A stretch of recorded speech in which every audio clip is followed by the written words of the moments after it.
রাসূলুল্লাহ সাল্লাল্লাহু আলাইহি ওয়াসাল্লাম বলেছেন আদ-দুআউ মুখুল ইবাদাহ, এবং অন্য একটা হাদিসে আছে আদ-দুআউ হুয়াল ইবাদাহ, দোয়া হলো ইবাদতের মগজ বলা হয়েছে।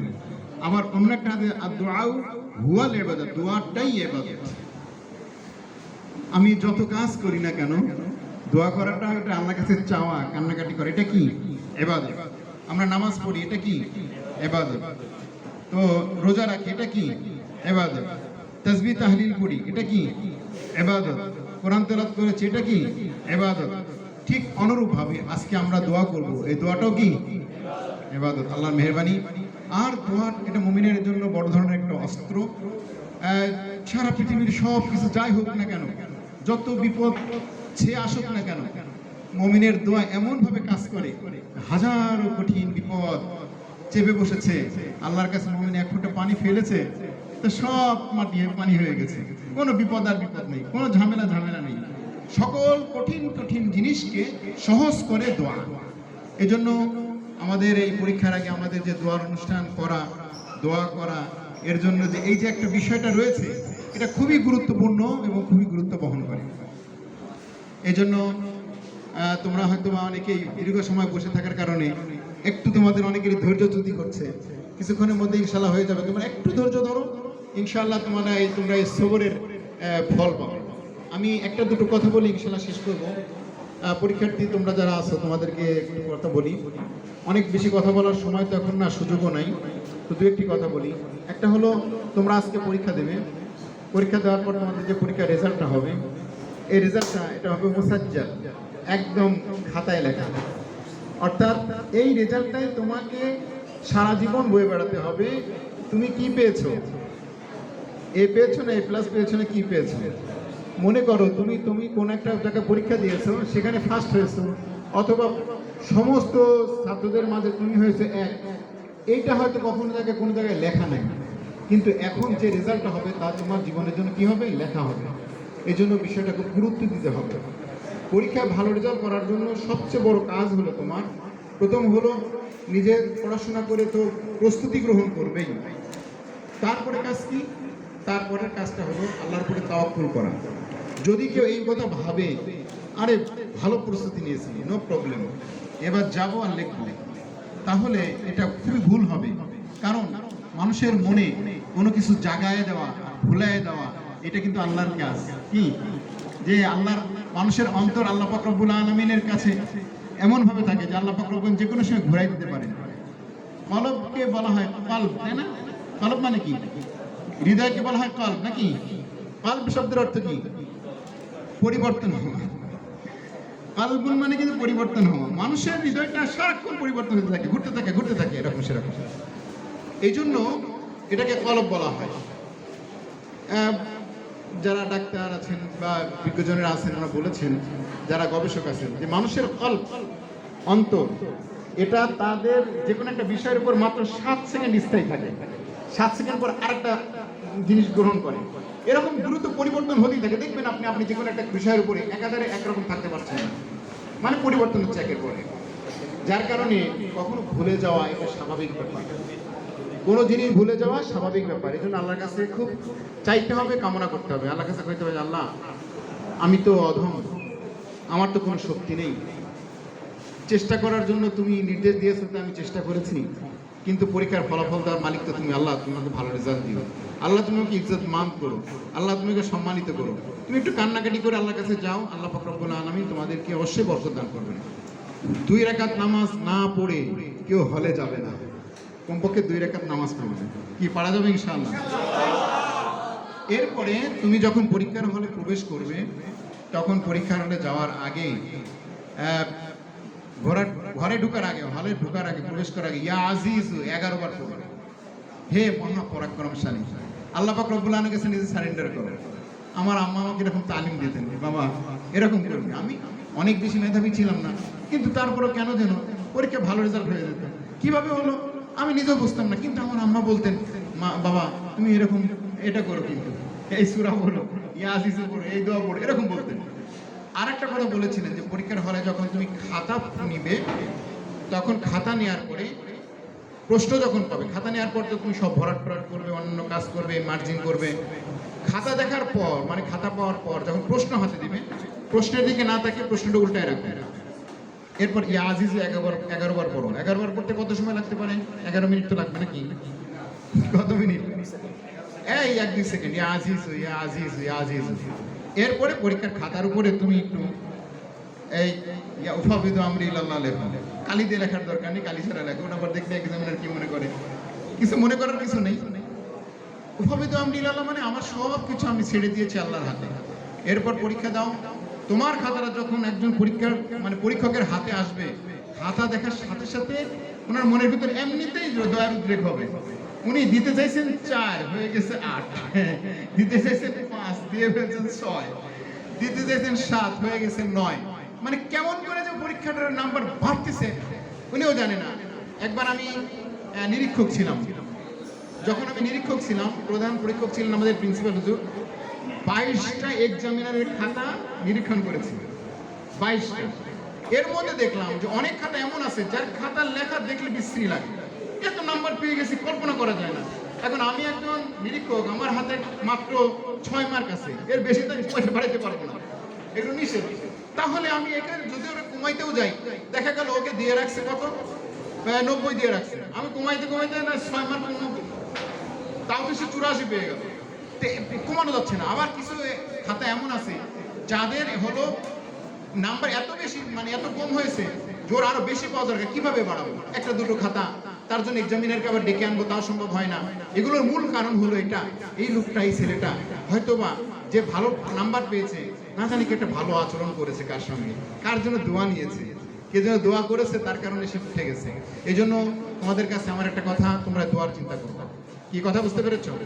তোমরা এখন যে পরীক্ষা দিবা, সেই পরীক্ষার যে রেজাল্ট, এটা তোমাদের খাতায় লেখা হবে বটে, কিন্তু এর ফলাফলটা, আসল যে রেজাল্ট, তোমার জীবনের সঙ্গে লেগে থাকবে সারাটা জীবন।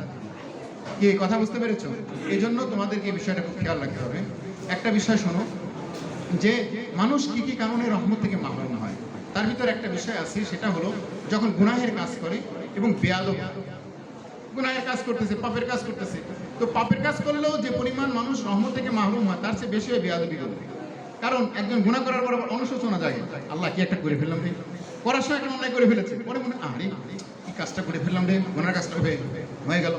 এই জন্য গুনাহ থেকে বিরত থাকতে হবে, আল্লাহর কাছে সবসময় মাফ চাইতে হবে, আর হলো সর্বোচ্চ পর্যায়ের আদব রক্ষা করতে হবে। আল্লাহ রাসূল সাল্লাল্লাহু আলাইহি ওয়াসাল্লাম বলছেন, আল্লামানি রব্বি ফা আহসানা তালিমি। এরপর বলেছেন কি, আদাবানি রব্বি ফা আহসানা তালিমি। আমার রব আমাকে শিক্ষা দিয়েছেন এবং শিক্ষাটা ছিল অনেক উন্নত উচ্চ শিক্ষা, সুন্দর শিক্ষা, এবং আমার রব আমাকে আদব শিক্ষা দিয়েছেন এবং সেটা সুন্দর আদব। সুতরাং শুধু লেখাপড়া শিখলেই হবে না, সর্বোচ্চ আদব রক্ষা করতে হবে। আদববান মানুষ, একটা লোক তোমার সঙ্গে ভালো আচরণ করো, তুমি কি সেটা পছন্দ করো? অবশ্যই করো, তাই না? আর তোমার সঙ্গে দেখো রূঢ় আচরণ করে, খারাপ আচরণ করে, তোমার কষ্ট লাগবে না? অবশ্যই লাগবে। তো এই জন্য বলছিলাম, মনে করো তুমি একটা দোকানে এখন একটা মাল কিনতে গেছো, তো দোকানদার তোমাকে বলছে কি লাগবে, লাগে নিয়ে যান সরে যান, এখানে এরকম করতেছে, কি লাগবে, খুব কর্কশ ভাষায় কথা বলতেছে, আরে নিলে না নিলে না জান কত। আর আরেকজন বলতেছে কি, ভাই এটা তো আমার কাছে এই দাম, আপনি যদি নেন আলহামদুলিল্লাহ, না নিলে তো আমি কিছু করতে পারবো না, আপনার পয়সা দিয়ে আমার রিজিকে আসে, তাহলে আপনি তো কিনবেন না, কিনবেন না। তাহলে আপনার এই দুজনের আচরণের ভিতরে কারটা ভালো লেগেছে? যে নম্র আচরণ করেছে। তাহলে আমার আচরণটা এরকম হতে হবে যে আমি যেন নম্র আচরণ করি। মনে রাখতে হবে একটা কথা, সেটা হলো যে জীবনের সবচেয়ে বড় ভালো মানে সবচেয়ে গুরুত্বপূর্ণ জিনিস হলো নিজের আমল এবং নিজের আদব। এইটাই আমার জীবনের সঙ্গে সারা জীবন লেগে থাকবে, আর এর কারণে এটাই মানুষকে সবচেয়ে সৌন্দর্যমণ্ডিত করে। যে বেয়াদব, তার আচরণ ভালো না, তাকে কেউ কখনোই সৌন্দর্যমণ্ডিত করতে পারে না। এই জন্য আমাদেরকে এই বিষয়টা খুব খেয়াল রাখতে হবে। আর আরেকটা বিষয় হলো যে ওস্তাদ যখন থাকেন, ছাত্র থাকেন, তিনটি জিনিসের কদর না করলে মানুষ কখনো বড় হতে পারে না, ইলমে দ্বীন শিখতে পারে না। বলবো তিনটি কথা, বলবো? আচ্ছা, আমি একবার বলি, দেখি তো মেধাবী কে আছে মনে রাখতে পারে, একটা পরীক্ষা হোক, ঠিক আছে? আমি বলবো এবার, যারা ছোটরা আছে ওরা কথা বলুক, সমস্যা নেই, তোমরা যারা আছে বড়রা একটু খেয়াল করো। তিনটি বিষয়ের কদর না করলে ইলম শেখা যায় না, বড় হওয়া যায় না। এই তিনটি বিষয়ের নাম আমি একবার বলবো, দেখি কে বলতে পারে, ঠিক আছে? 1 নাম্বার হলো ইলম, 2 নাম্বার আহলুল ইলম, 3 নাম্বার আসাসুল ইলম। কে আছে বলতে পারে? হুম, এলেম, আলহামদুলিল্লাহ, মেধাবী অবশ্যই, এবং অনেক মেধার সম্মিলন মানে ঘটেছে এখানে। অনেক উনি তো হাত তুলেছে, একজন জিজ্ঞেস করেছি, আর অনেকে তো পারে আলহামদুলিল্লাহ, নাকি? এলেম, এলেম, আহলুল এলেম, আসাসুল এলেম মানে হলো জ্ঞান। তুমি যে জ্ঞানটা আহরণ করছো তার প্রতি তোমার যদি কদর না থাকে, এই এলেম কোনোদিন তোমার অন্তরে ঢুকবে না। যেমন তোমার বাবা তোমাকে দিয়েছে হেফজ করতে, আর তোমার মনের ভিতরে টুসটুস করে, ভালো লাগে না, খালি এত বলা যায় নাকি? দিছে মাদ্রাসায় পড়তে, আর মনে মনে কয় কি মাদ্রাসায় মানুষে পড়ে, এই জায়গায় পড়ে ভাত জোটে, এরকম মনে খুসখুস করতেছে, ও কোনোদিন এলেম শিখতে পারবে না। আর যদি মনে করে এর চেয়ে বড় এলেম কি আছে, যে আল্লাহর কালাম শিখতেছি, এর চেয়ে বড় এলেম কি আছে, নবীজির হাদিস শিখতেছি, এটাই বড় আলেম, যখন এই কথাটা মনে করে, তখন আল্লাহ পাক রব্বুল আলামিন সেই এলেম তার ভিতরে ঢুকিয়ে দেন। ঠিক আছে? এই এলেম। 2 নাম্বার কি বলেছি? আহলুল এলেম। আহলুল এলেম মানে হলো ওই সকল ব্যক্তি যারা এলেম অর্জন করেন এবং যারা এলেম ওয়ালা হয়েছেন। এর মধ্যে যেমন আমার ওস্তাদরা রয়েছেন, ওস্তাদরা কি আহলুল এলেম কিনা, এলেম ওয়ালা কিনা? ওস্তাদের কদর করতে হবে, আলেম ওলামাদের কদর করতে হবে, নাকি? যারা কিতাব লিখেছেন তাদের কদর করতে হবে, এবং যারা সিহাত লিখেছেন, সরাসরি লিখেছেন, তাদের করতে হবে, কদর করতে হবে। এই জন্য একটা কথা বলছিলাম যে আমার একজন ওস্তাদ ছিলেন, অনেক শফিক ওস্তাদ, উনি বলেছেন, মনির, যদি কোনোদিন কোনো জায়গায় পড়াশোনা না পারো, কিতাব যদি বুঝতে না পারো, তাহলে একটা কাজ করো, সেটা হলো দুরূদ শরীফ পড়বা, 2 রাকাত নামাজ পড়বা, দোয়া করবা উস্তাদের জন্য, দোয়া করবা কিতাব লেখকের জন্য, দোয়া করবা সারা সূরা যিনি লিখেছেন তার জন্য। তো আমি একবার কাফিয়া পড়তেছিলাম, আমার ঘটনা বলছি। কাফিয়া পড়ার পরে এই কাফিয়ার একটা ইবারত আমি বুঝতেই পারছি না, একদম মানে খুব অস্থির হয়ে গেছি, পারতেছি না, তো পেরেশান হয়ে গেছি, আল্লাহ কি অবস্থা, এটা পারছি না, করে কি? তো আমি বসে বসে মোতালা করার চেষ্টা করতেছি, বোঝার চেষ্টা করতেছি, এখন আর এক পর্যায়ে মাথায় ধরে না। পরে চিন্তা করলাম, ধুর সব বাদ, 2 রাকাত নামাজ পড়লাম। নামাজ পড়ে রাতের বেলায় সবাই তো ঘুমায় পড়ছে, আমি যখন ঘুমাইনি, আল্লাহর কাছে কান্নাকাটি করলাম, আল্লাহ তুমি আহলুল এলেম, তুমি হলে এলেম বন্টনকারী, তুমি যদি এলেম না দাও আমি কি করে পড়বো মাওলা? আল্লাহ তুমি দাও, আল্লাহ তুমি আমার ওস্তাদের প্রতি রহম করো, কাফিয়া লিখেছেন ইবনে হাজার, তার প্রতি রহম করো, সরাসরি যে লিখেছেন তাদের প্রতি রহম করো। এরকম কাঁদতে লাগলাম, দোয়া করতে করতে একসঙ্গে চোখে চোখে ঝিমুনি আসলো। তো চিন্তা করলাম থাকেন ঘুমাই, শুয়ে পড়ছি। ঘুমানোর 10 মিনিট হয়নি, মানে 2-4 মিনিটের মধ্যে হঠাৎ করে স্বপ্ন দেখি আমার ওস্তাদ, যার কাছে পড়তাম, মাওলানা আব্দুল কুদ্দুস মাদ্দাজিলুল আলী শরীয়তপুরি বলতাম ওনাকে, উনি আমাকে মনে কি বুঝিস না, একটা জিনিস বুঝিস, আমি হুজুর যে ধমক দিয়েছে স্বপ্নের মধ্যে, আমি কিন্তু ধসমস করে উঠে পড়েছি। মানে এখন আর কোনো কথা নেই, আমার কিছু করতে এসে কেতাব খুলে দেখি, এখন পুরা ক্লিয়ার, সম্পূর্ণ বুঝতে পারতেছি। আল্লাহ যদি ভালো কিছু চাও তাহলে এটাই করো। আজকে নকল করলে তাহলে তোমার খাতার সঙ্গে একটা হারাম জিনিস যুক্ত হয়ে গেল, সারা জীবন চাকরি করবা ওই সার্টিফিকেট দিয়ে, এটা খুব খারাপ করা। তো যাই হোক, এই বিষয়টা আমাদের খেয়াল রাখা দরকার। কি পারা যাবে ইনশাআল্লাহ? তাহলে তোমরা যখন পরীক্ষা দিতে যাবে 2 রাকাত নামাজ পড়তে পারবে, এবং ইয়া আজিজ মনে আছে, এগুলো করবে ইনশাআল্লাহ, ঠিক আছে? আর 3টি বিষয়ের কথা বলছিলাম, যে 3টি বিষয়ের কদর না করলে এলেম আসে না, নাকি? আল্লাহ তার বরকত দেন না। 1 নম্বর এলেমের কথা বলছিলাম, 2 নম্বর আহলুল এলেমের কথা বলেছিলাম, 3 নম্বর হলো আসাসুল এলেম। আসাসুল এলেম মানে হলো এলেম শিক্ষার উপকরণ। এলেম শিক্ষার কি উপকরণ? তুমি যে বেঞ্চে বসে পড়তেছো, এটা কি এলেম শিক্ষার উপকরণ কি না? ঠিক। এই বিল্ডিংটা এলেম শিক্ষার উপকরণ কি না? ঠিক, অবশ্যই উপকরণ। এই ফ্যানগুলো এলেম শিক্ষার জন্য উপকরণ কি না? তোমার বই, তোমার খাতা, তোমার কলম, তোমার পেন্সিল, তোমার স্কেল, এটা যেমন ভাবে তোমার লেখাপড়ার উপকরণ, অনুরূপ ভাবে এই প্রতিষ্ঠান এবং প্রতিষ্ঠানের আসবাবপত্র সব হলো এলেম শিক্ষার উপকরণ। তার মানে তোমার যত ওস্তাদ আছে তারা আহলুল এলেম, আর এই প্রতিষ্ঠানটা হলো কি আসাসুল এলেম। তুমি যদি প্রতিষ্ঠানের প্রতি কোনো রকমের কোনো বেইনসাফি করো, প্রতিষ্ঠানের প্রতি যদি তুমি কোনো খারাপ আচরণ করো, অবশ্যই আল্লাহ তার প্রতিশোধ নেবেন, তোমাকে এলেম শিক্ষা দেবেন না, তুই বড় হতে পারবে না। তাহলে প্রতিষ্ঠানকে কি করতে হবে? এলেম প্রতিষ্ঠানকে কদর করতে হবে। এখন কদর 2 রকম করা হয়, একটা হলো যে ভালো আচরণের মাধ্যমে, আর একটা হলো ভালো কথার মাধ্যমে। তুই প্রতিষ্ঠানে বদনাম করে, আরে দূর, ওখানে আর পড়াশোনা নাই, যা আছে উল্টো পাল্টা বদনাম করে বেড়ালে, না হলো না, তুমি নেমো হারাম, তোমার প্রতি আল্লাহ রহম করবেন না, তুমি শুকরিয়া আদায় করোনি। এই জন্য তোমাদেরকে সবাই বলেছেন যে তোমরা পরীক্ষা দেওয়ার পরে যখন চলে যাও, রেজাল্ট হবে, বাবারা একথা মনে রেখো, আজকে দাড়ি পাকার পরে, দাড়ি সাদা হওয়ার পরে তোমাদের নিজের অভিজ্ঞতা বর্ণনা করছি। এত দীর্ঘদিনের অভিজ্ঞতা এই যে তুমি বাহিরে গিয়ে ভালো কিছু করতে পারবে না, বরং মাদ্রাসায় আসো, মাদ্রাসায় থাকো, মাদ্রাসা থেকে দেখবা তুমি আল্লাহ তোমাকে অনেক বড় করেছেন, অনেক বড় কিছু হয়েছে ইনশাআল্লাহ। এটা তোমরা একিন রাখো। তো যাই হোক, আমি অগোছালো খুব করে কথা বলতে পারলাম না, সামান্য কয়েকটি কথা অভিজ্ঞতা থেকে বললাম, এবং আরো অনেকগুলো কথা ছিল, সে কথাগুলো এখন বললাম না।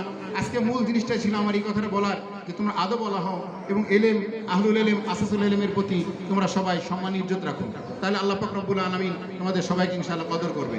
আর দোয়ার মাধ্যমে কি হয়ে যায়? সকল বিপদ দূর হয়ে যায়।